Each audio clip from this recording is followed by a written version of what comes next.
আসেন প্রথমে শুরু করি বিএনপির প্রধান বুদ্ধিজীবী ফাহাম আব্দুল সালামের বচন দিয়া। উনি বলছেন তারেক রহমানের আয়ের উৎস জানতে চাওয়ার কোনো অধিকার নাই কারো। ওরে সর্বনাশ। আবারও বলছে তিনি যখন রাষ্ট্র ক্ষমতায় যাবেন তখন জানবেন।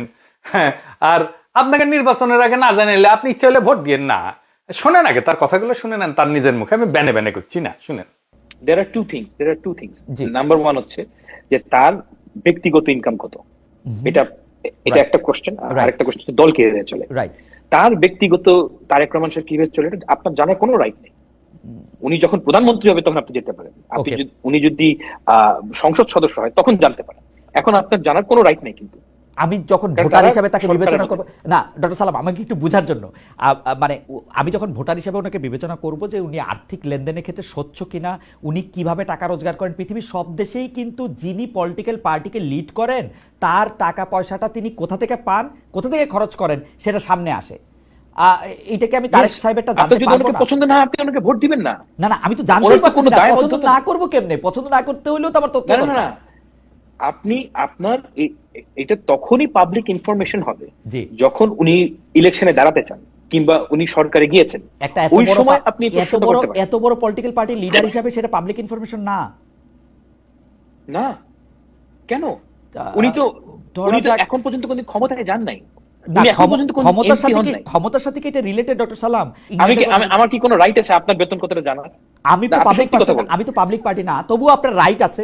আপনি এটা জিজ্ঞেস করতে পারেন। মানে আমি রাইটের কথা বলতে চাই, যখন আপনি পাবলিক পারসন, মানে বিএনপির সর্বোচ্চ নেতা যদি পাবলিক পারসন না হন, এই পৃথিবীতে কে পাবলিক পারসন?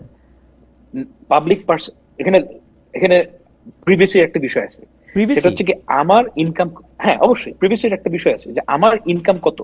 আপনি আমাকে বললেন, আপনি জিজ্ঞেস করলেন, বলবো না কেন? কারণ সেটা ফ্যান্টাস্টিক, এটা একটা প্রাইভেট বিষয়, রাইট? আপনি পলিটিক্যাল পার্টির লিডার হইতে গেলে আপনি একটা পাবলিক অফিস হোল্ড করেন আর না করেন, পলিটিক্যাল পার্টির লিডার হইতে গেলে আপনার আয় ব্যয় সম্পর্কে সকল কিছুই পাবলিকলি প্রকাশ করতে হয়। এটাই নর্মস। আমি জানি না যে মানে এর বাইরে আপনি যদি এই নর্মসটা ফলো না করেন সেটা আপনাকে ভোট দিন না। যারা কখনো বিতর্ক করেছে তারা মনে করে কনফিডেন্টলি ভুল ভাল কয়ে গেলেই রাজনৈতিক বয়ান তৈরি করা যায়। হ্যাঁ জি না, তা যায় না। হ্যাঁ, পায়খানাকে সোনা দিয়ে মুড়াই দিলে ওটা পায়খানাই থাকে। এর আগেও ফার্ম ভুল ভাল থিওরি কপসাইতো, আমি প্রাইভেটলি বলতাম, এখন আর প্রাইভেটলি বলার দায় নাই, তাই পাবলিকলি কই। ফার্মের এই তত্ত্ব কেন সোনায় মোড়ানো পায়খানা।